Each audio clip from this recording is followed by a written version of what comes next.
One of the ways I like to test my capacity is by drinking a 2-liter bottle of soda without releasing any of the carbonation.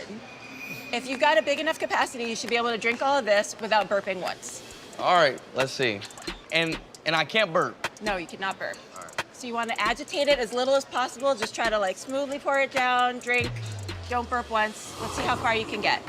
A 2-liter bottle of soda contains 67 ounces. Calm, relaxed. In extreme situations, the human stomach can stretch to accommodate 135 ounces.